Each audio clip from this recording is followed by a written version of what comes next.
नमस्कार भक्तों, आप सभी का एक बार फिर से स्वागत है। आज आप सभी व्रतधारी माताएं और बहनें अपने व्रत के पूर्ण फल प्राप्ति के लिए जीवित पुत्रिका व्रत कथा का श्रवण करेंगे। कथा सुनने के लिए हाथ में अक्षत और पुष्प रख लें। कथा पूरी होने के बाद आप हाथ में लिया हुआ द्रव्य भगवान के आगे समर्पित कर दीजिएगा। तो आइए पुत्र की लंबी आयु और सुख समृद्धि के लिए इस दुर्लभ कथा का श्रवण करते हैं। एक बार नैमिषारण्य के निवासी ऋषियों ने संसार के कल्याण के लिए सूत जी से पूछा कि हे सूत जी, कराल कली काल में लोगों के बालक किस तरह दीर्घ आयु होंगे। तो सूत जी बोले कि जब द्वापर युग का अंत और कलयुग का आरंभ था, उसी समय बहुत सी शोकाकुल स्त्रियों ने आपस में सलाह की, क्या इस कलयुग में माता के जीवित रहते पुत्र मर जाएंगे। जब वे आपस में कुछ निर्णय नहीं कर सके तो गौतम ऋषि के पास पहुंच गए। जब उनके पास पहुंची तो उस समय गौतम ऋषि आनंद के साथ बैठे हुए थे। उनके समक्ष जाकर उन्होंने मस्तक झुकाकर प्रणाम किया। तब सभी स्त्रियों ने पूछा, हे प्रभु, इस कलयुग में लोगों के पुत्र किस तरह जीवित रहेंगे। इसके लिए कोई व्रत या तप हो तो कृपा करके बतलाइए। इस तरह उनकी बातें सुनकर गौतम ऋषि बोले कि आपसे मैं वही बात कहूंगा जो मैंने पहले से सुन रखा है। गौतम ऋषि ने कहा, जब महाभारत युद्ध का अंत हो गया और द्रोण पुत्र अश्वत्थामा के द्वारा अपने पुत्रों को मरा देखकर सब पांडव बड़े दुखी हुए, तो पुत्र की शोक से व्याकुल होकर द्रौपदी ने अपने सखियों के साथ ब्राह्मण श्रेष्ठ धौम्य के पास गईं। और धौम्य ऋषि से द्रौपदी ने कहा कि हे विप्रवर, कौन सा उपाय करने से बच्चे दीर्घ आयु हो सकते हैं, कृपया कर विस्तार से बताइए। तो महर्षि बोले कि सतयुग में सत्य वचन बोलने वाला, सदाचार करने वाला जीवित वाहन नाम का एक राजा था। एक बार वह अपनी स्त्री के साथ अपने ससुराल गया और वहीं पर रहने लगा। एक दिन आधी रात के समय पुत्र शोक से व्याकुल एक स्त्री रोने लगी। उसका पुत्र मरने वाला था। वह रोती हुई कह रही थी कि हाय, मेरे सामने मेरा बेटा मर जाएगा और मैं कुछ नहीं कर पाऊंगी। उसका रुदन सुनकर राजा जीवित वाहन का तो मानो हृदय ही विघ्न हो गया।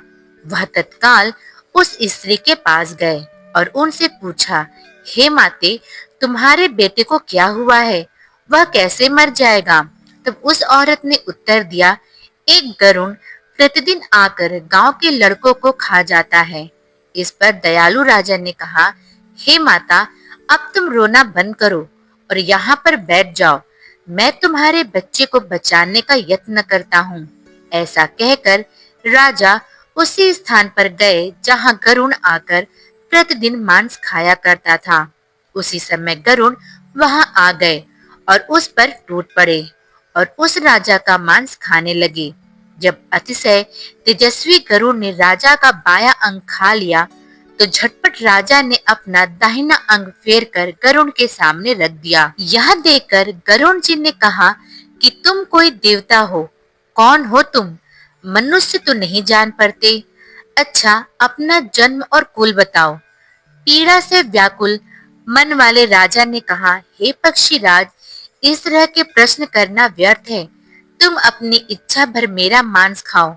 यह सुनकर गरुड़ रुक गए और बड़े आदर से राजा के जन्म और कुल की बात पूछने लगे।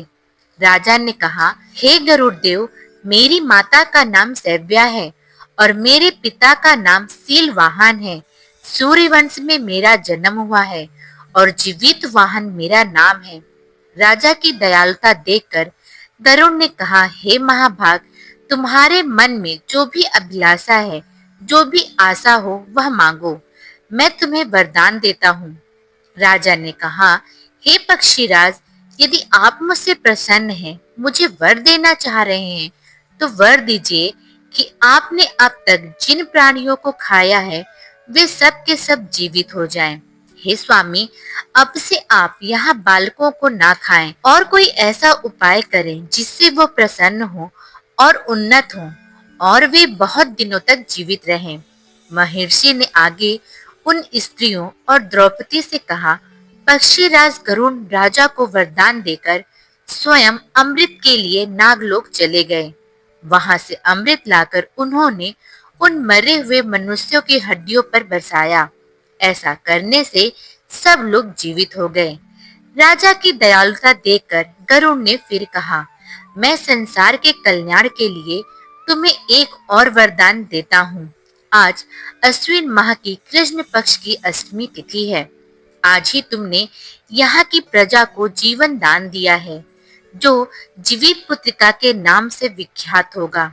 जो माताएं आज के दिन इस व्रत को करेंगी, उनके पुत्र की आयु लंबी होगी। इतना कहकर गरुड़ अपने धाम वैकुंठ को चले गए। राजा भी अपनी पत्नी के साथ अपने नगर को लौट गए। धौम ऋषि द्रौपदी से कहते हैं, हे देवी, मैंने तुम्हें अत्यंत दुर्लभ व्रत को बता दिया। इसके प्रभाव से पुत्रों को दीर्घ आयु की प्राप्ति होती है। हे देवी, तुम भी ये व्रत विधि विधान पूर्वक करो और मन वांछित फल प्राप्त करो। तो ये थी जीवित पुत्रिका व्रत की पौराणिक कथा। आइए एक और पौराणिक कथा का श्रवण करते हैं। इस कथा के अनुसार एक समय की बात है, नर्मदा नदी के पास कंचनवटी नाम का एक नगर था। नदी के पश्चिम दिशा में मरुभूमि थी, जिसे बालूहटा कहा जाता था। वहाँ विशाल पाकड़ का एक पेड़ था। उस पेड़ पर चील रहती थी।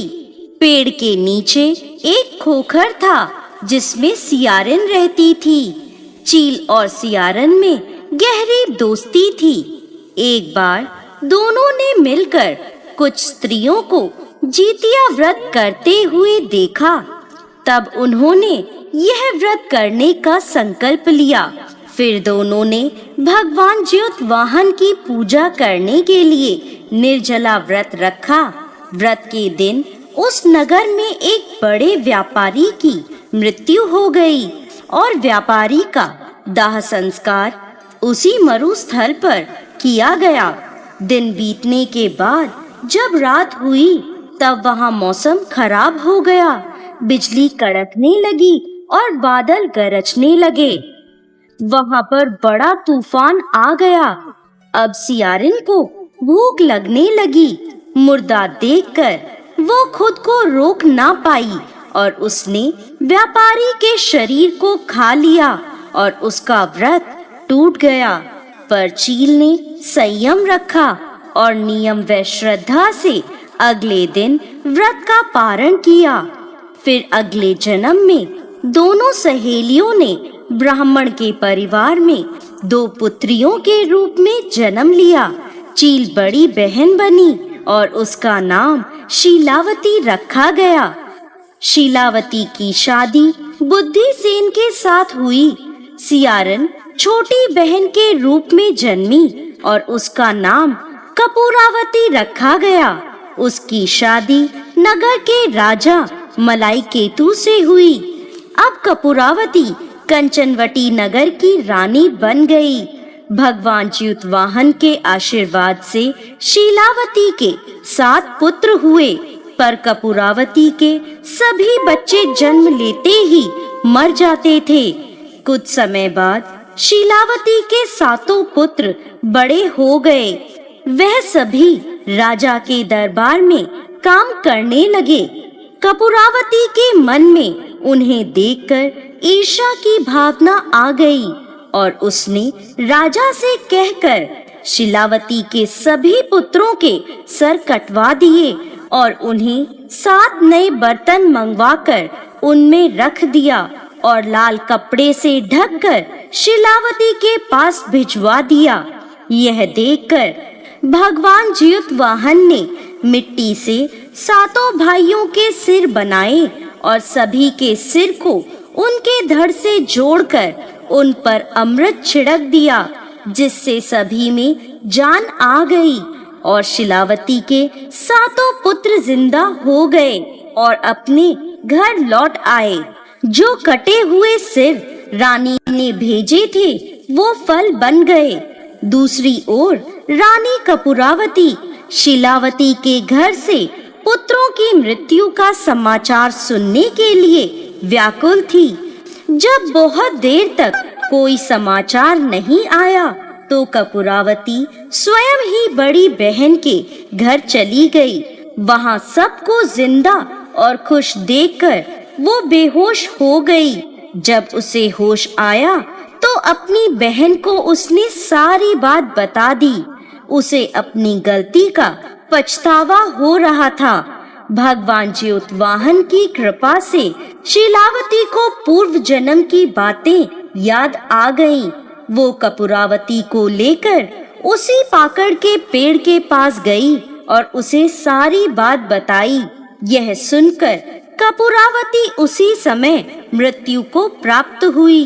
जब राजा को यह खबर मिली तो उसने उसी जगह पर पाकड़ के पेड़ के नीचे कपूरावती का दाह संस्कार कर दिया। हे भगवान जिमूतवाहन, जिस प्रकार आपने उन सातों भाइयों की जीवन की रक्षा की है, उसी प्रकार इस कथा को श्रवण करने वाले और इस व्रत को रखने वाले महिलाओं की संतानों को भी दीर्घ आयु प्रदान करिएगा। तो भक्तों, ये थी जिमूतवाहन व्रत की पौराणिक कथा। मिलते हैं एक और कथा के साथ, तब तक के लिए धन्यवाद।